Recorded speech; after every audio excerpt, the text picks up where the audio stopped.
No. Dadgummit. Jack Schmidt, having a few problems. Comical as these recordings of astronauts falling on the moon may seem, they were actually carried out under mission orders and were of valuable importance to NASA's research endeavors. During Apollo 15, astronauts were conducting experiments on metabolic rates across various types of lunar terrain, and during Apollo 16, the falls took place while testing differences in locomotion on the moon and Earth. Adding to the unexpected seriousness of the footage, one of these falls threatened the life of astronaut Charles Duke, who came close to cracking his suit and exposing himself to the vacuum of space. Why astronauts fall. The haphazard movement of Apollo astronauts on the moon is a product of it having only 1/6 of the Earth's gravity. While a body weighs less on the moon, it still has the same mass, which means that the body's inertia, or resistance to changes in motion, stays linked to its mass, rather than changing with the reduced weight. The experience of walking on the moon, therefore, feels unreal and uncomfortable for moonwalkers. In particular, astronaut Buzz Aldrin described the experience of putting a foot down on the satellite as walking on, quote, moist talcum powder. Even within months of non-stop intensive training, the astronauts struggled not only with the conditions of gravity, but also with their spacesuits. Although their spacesuits no longer weighed the 300 pounds they did on Earth, they were still stiff and unwieldy. Many regular actions, such as bending down to pick up an object, would only result in a fall, so the astronauts had to use tools for many simple tasks while wearing them. Additionally, in order to crouch, they would need to hop first and then use the landing to compress their suits. NASA investigations.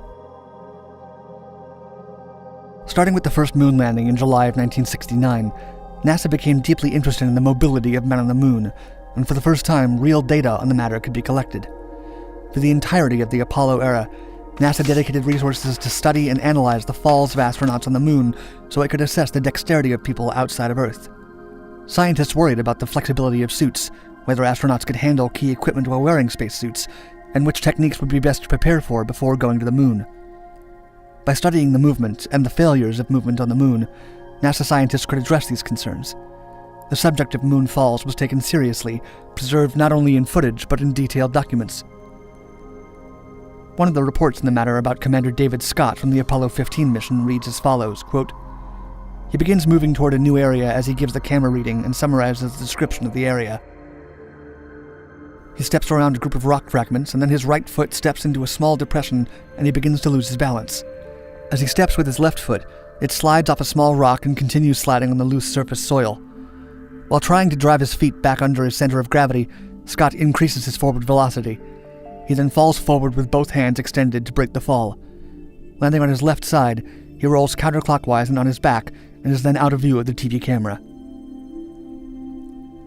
The reports for the Apollo 16 mission were even more detailed, including analysis of why the fall happened, how it did, and how the astronaut returned to his feet. An aspect that scientists focused on was how mobility and energy would change with different movements. One of their findings was that skipping and walking, while requiring vastly different amounts of energy on Earth, required the same amount as each other on the moon.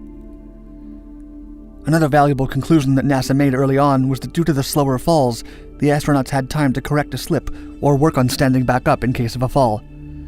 Some of their conclusions were less helpful, such as stating that the number of falls were caused by loss of traction because of loose soil. One of the astronauts written about in these reports was Charles Duke, who was trying to lift a pair of dropped tongs when he stepped on them instead and lost his balance trying to pick them up. He fell face first, ironically, after he was trying to pick up the tongs to then pick up a hammer he had dropped a few moments before. That fall was relatively harmless, but during the Apollo 16 mission, he would take a fall that almost ended his life. Charles Duke's fall.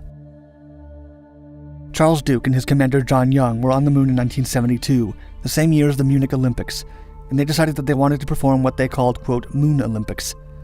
Thanks to low lunar gravity when compared to Earth, they hoped to achieve or best athletic Earth records during the last minutes of a spacewalk. This seemingly innocent decision put Duke at risk, who was only 36 years old at the time, the youngest person that had walked on the moon. They began by trying to take the highest jumps possible. Duke launched himself 4 feet above the lunar surface, an accomplishment he could have been proud of, except for the fact that he decided to straighten his body while in the air. His spacesuit weighed 50 pounds on the moon, far less than the 300 on Earth, but still significantly heavy. More than half of this weight came from the backpack, which held his portable life support system. Any damage to the backpack could prove fatal. This heavy weight completely changed his balance and pulled him down, with the backpack headed to take the crash of landing on the ground directly. As Duke himself has stated, quote, "The backpack weighed as much as I did, so I went over backwards. It's a fiberglass shell, and it contained all your life support systems. If it broke, I was dead." The astronaut has expressed that he felt extreme distress as soon as he realized the implications of landing with all his weight on the backpack. Thankfully, as NASA studies had recorded, falling on the moon is slow and gives the astronaut time to react before crashing. Duke rolled to the right, breaking the fall, but the rolling motion did make him bounce. Commander John Young approached him, knowing that if the life support system failed, he would have to carry an unconscious Duke back to the module, who would likely perish before making it there. About the moment, Duke recalled in an interview, quote, "My heart was pounding. John Young, my commander, came over and looked down and says, 'That wasn't very smart, Charlie.' And I said, 'Help me up, John.' And I got real quiet." After standing up with assistance, he made sure that everything was in order and still working. He had endured the fall without damaging his spacesuit. As entertaining or amusing as footage of falling astronauts may appear, moonfalling does carry real risk. Charlie, that ain't any fun, is it? That ain't very smart. Well,